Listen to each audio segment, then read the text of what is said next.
Hola a todos. Hoy vamos a meternos de lleno en un cruce de caminos fascinante de la historia.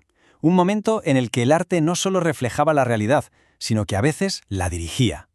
Estamos hablando de una época en la que un lienzo podía ser un tratado de paz y una escultura una declaración de poder.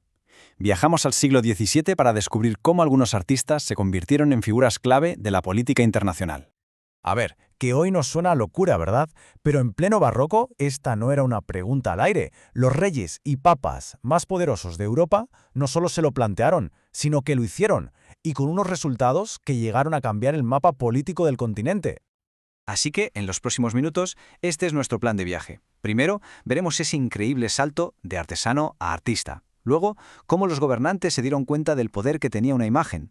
Nos meteremos de lleno con dos gigantes, Bernini y Rubens, y cerraremos entendiendo cómo el artista llegó a ser, ni más ni menos, que un hombre de Estado. ¡Vamos allá! Lo primero es lo primero. Para entender cómo llegaron tan alto, tenemos que bajar a su punto de partida. Y es que, antes de ser confidentes de reyes, los artistas eran vistos como poco más que obreros cualificados, atados a reglas muy estrictas y con un reconocimiento social mínimo. Fijaos, por un lado teníamos al artesano de gremio. Su vida profesional estaba controlada por una estructura rígida que le decía qué hacer y cómo hacerlo.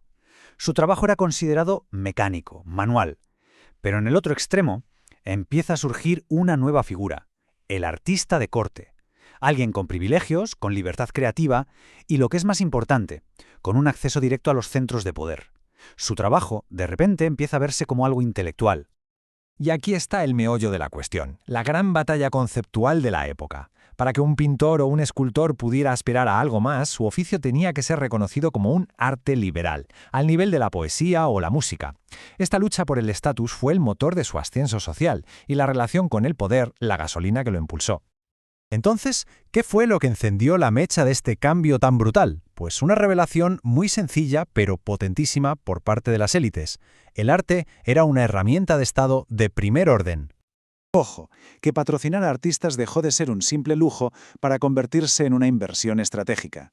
Un cuadro espectacular o un palacio imponente no eran solo bonitos, eran mensajes de poder clarísimos, proyectados tanto hacia adentro como hacia afuera. Eran pura propaganda sin necesidad de palabras. El arte se convierte, de repente, en una especie de arma secreta en el gran juego de la diplomacia. Un regalo de lujo podía abrir puertas que la fuerza no lograba ni mover. Y tenemos un ejemplo perfecto, casi de manual, el de Lorenzo el Magnífico. Después de una bronca monumental con el Papa Sixto IV, ¿qué hace? Pues le manda a sus mejores pintores, gente como Botticelli, para que le decoren su nueva capilla. Un gesto que era a la vez una demostración de la superioridad cultural de Florencia y una elegantísima ofrenda de paz. Y con esto sobre la mesa llegamos a nuestro primer peso pesado. Un tipo que, casi sin moverse de su taller en Roma, movía los hilos de la política europea con su cincel, el gran Gian Lorenzo Bernini.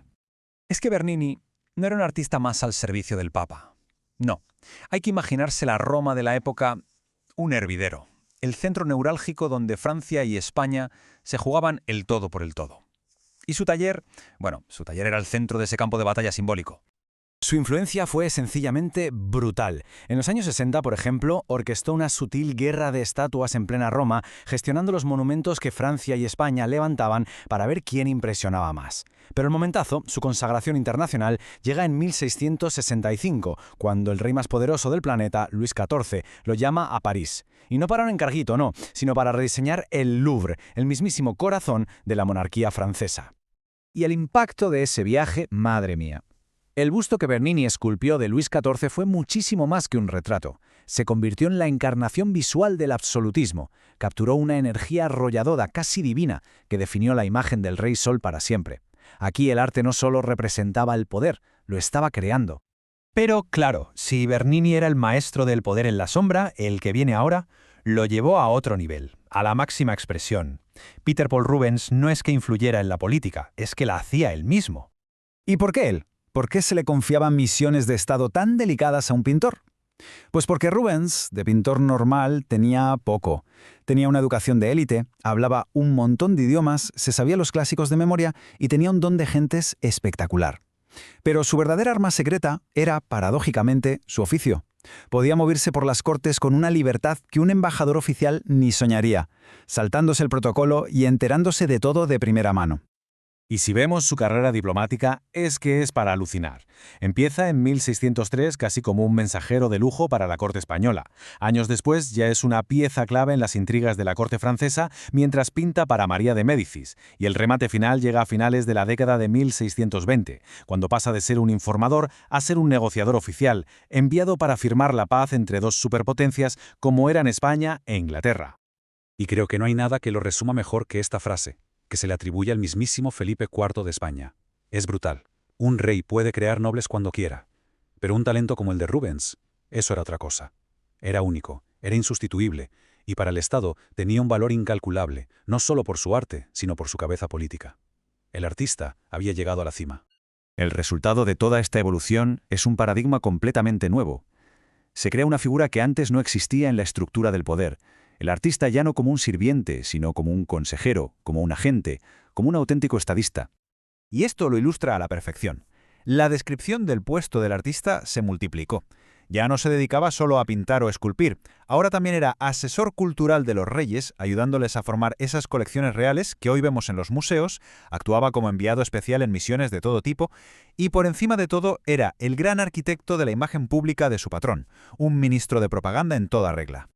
En definitiva, la historia de estos gigantes de Bernini y de Rubens es la crónica de una transformación total. El arte trascendió lo estético para convertirse en una pieza clave de la política de Estado.